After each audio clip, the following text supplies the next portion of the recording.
Central, invitation of the duty captain, please. Bronx duty captain, K. Mr. Concourse shut down northbound. Sergeant K on the Green Concourse, K. Can you confirm if the traffic on Green Concourse shut down? What floor you on stairwell B?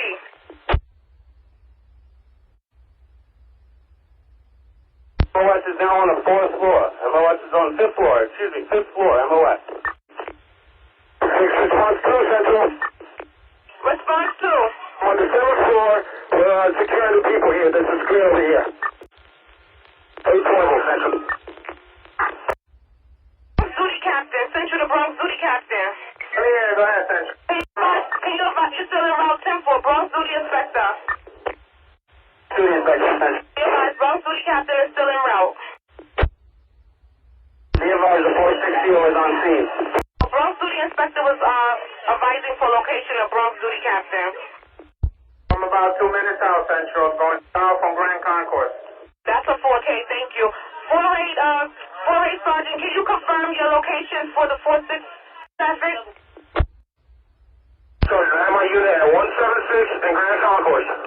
Hey, 10-4, 176 in the Green Concourse. David 1. That's 4-8 David 1? Hey, David 1, Central. Show me going to the roof. 4-6 David 1 going to the roof, correct? Hey, crime sergeant. Which crime sergeant? Sergeant. 4-8 crime sergeant, can you proceed? I've got the all black. Black top, black bottom. Perp description, male black, all black? Male, American, all black. 10-4, units be advised we have an updated description authority of 4-8 crime sergeant advising male black wearing all black. Male black wearing all black. Okay, what's your location? Current sergeant, what's your location? To the ER. I'm staying put at this location. Well, 4-8 crime sergeant is in the ER. 6 David K advised going to the roof, correct? 4-6 David going to the roof? Coming to the roof with David? For 4-6 David, 4-6 boy are on the roof of this location. Sergeant, Source 84, 173 in Grand Compass, 173 in Grand Compass. What's this guy? Male black wearing all black. Male black wearing all black. Central. So all fours are clear from 2 to 8, yep.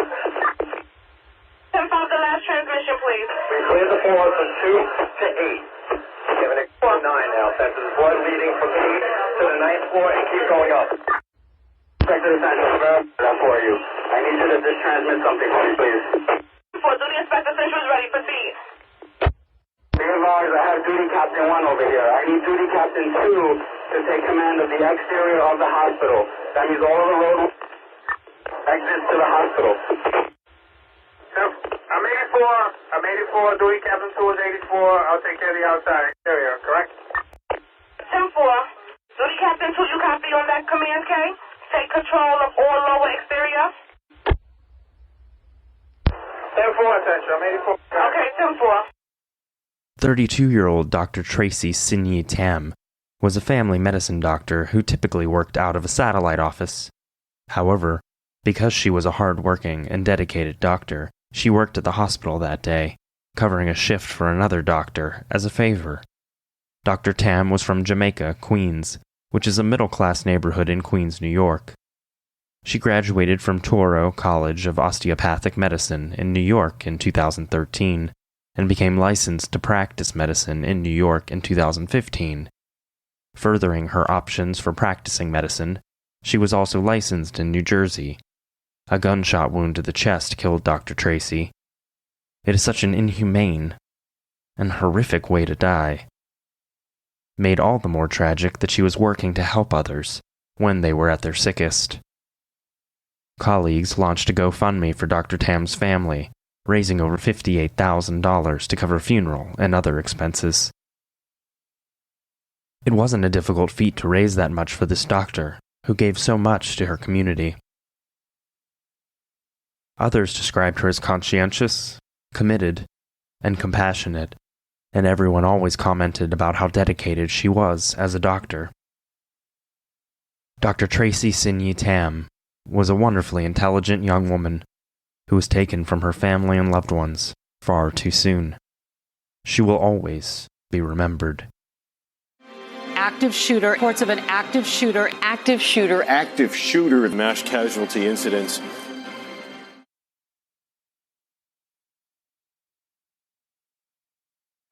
Active shooter, reports of an active shooter, mass casualty incidents. The Bronx Lebanon Hospital Center is located in Bronx, New York. The building is 120 years old. Its emergency room is the busiest not-for-profit healthcare center in New York City. These days, the hospital is known as the Bronx Care Health System. The hospital was initially founded as the Lebanon Hospital in 1890 by Jonas Well, and in 1962 it was merged with the Bronx Hospital. Located at 1650 Grand Concourse, the hospital contains almost 1,000 beds for patient care. The Bronx is a borough of New York City. Boasting a land area of 42 square miles, the population in 2018 was nearly 1.5 million people. Bronx County is the third most populous county in the United States. Nestled across from the Harlem River and the north of Queens, the Bronx houses some of the United States' most impoverished neighborhoods. The name Bronx comes from the Swedish-born Jonas Bronk, who was the first to establish a settlement in 1639. 45-year-old Mike was born in Nigeria and attended medical school on the island of Dominica in the Caribbean. He graduated from Ross University and obtained a permit to practice as an international medical graduate on July 1, 2014. It expired on July 1, 2015. As is the case with so many active shooters that we have covered, Mike had a history of run-ins with the police.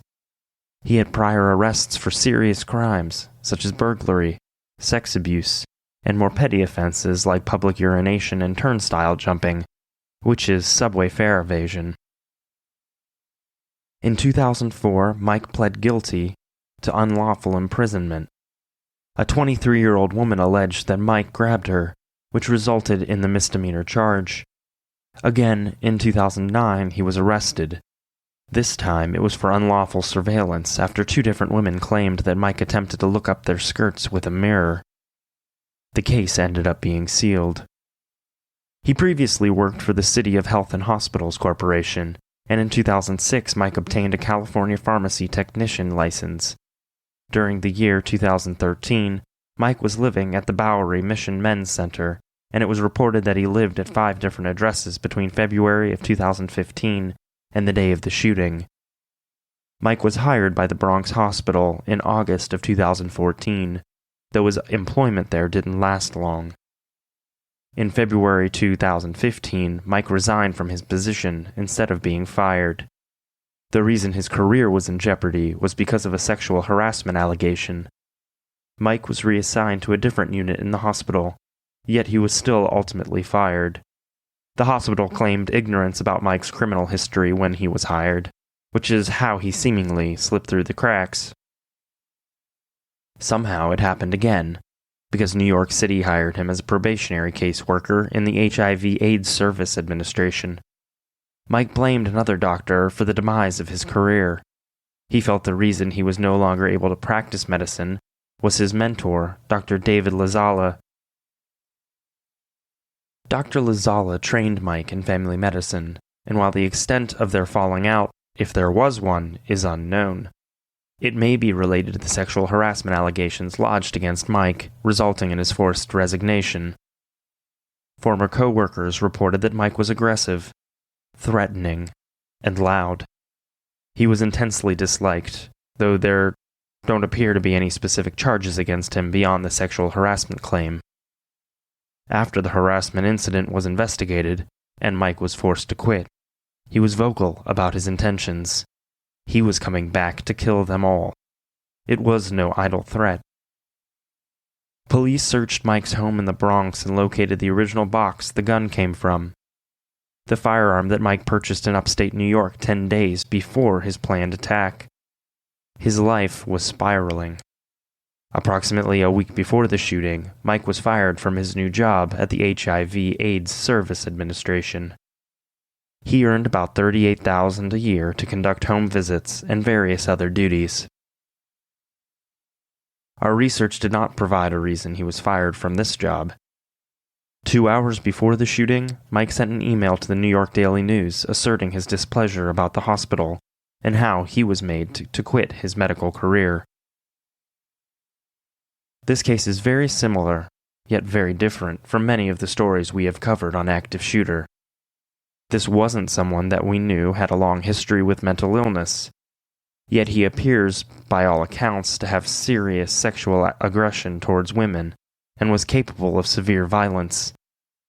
It's unknown, or our research didn't show, whether Mike had many friends or even acquaintances. Yet the warning signs were there, nonetheless. If you see or hear of someone disgruntled, please speak up. Please report it to the police or someone in an authority role. It could mean the difference between life and death. You never know how many lives you may be saving.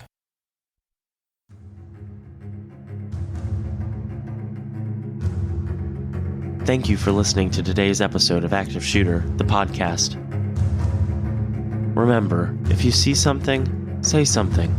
There's no telling how many lives you may be saving. A huge thank you to Darren Curtis, who composed some of the music used in this episode. Check him out at darrencurtismusic.com. DARRENCURTIS music.com. Active shooter. Reports of an active shooter. Active shooter. Active shooter. Mass casualty incidents.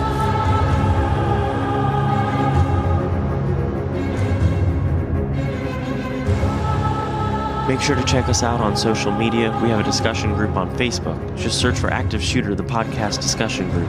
You can also find us on Instagram at Active the Podcast and Twitter at Podcast Active. For just $1 a month, you can get access to ad-free episodes, early release episodes when available, and a shout-out on the show. Just go to patreon.com/Active the Podcast. Thank you, and be safe.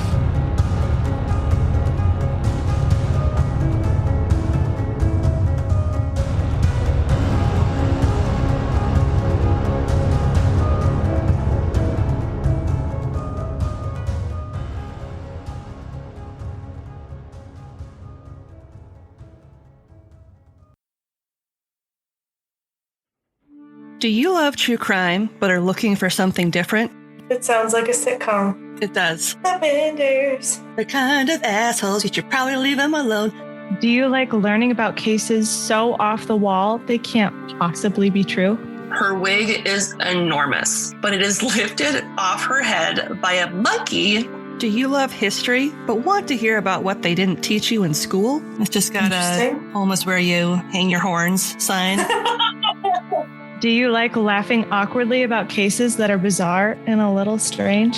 They'd be able to wield so many knives with all of their little arms. Then we have the podcast for you. Join me, Lindsay. And me, Madison, for Ye Old Crime, where we discuss the funny, strange, and obscure crimes of yesteryear. Listen every Wednesday, wherever you get your podcasts. And we'll see you next time with another tale as old as crime.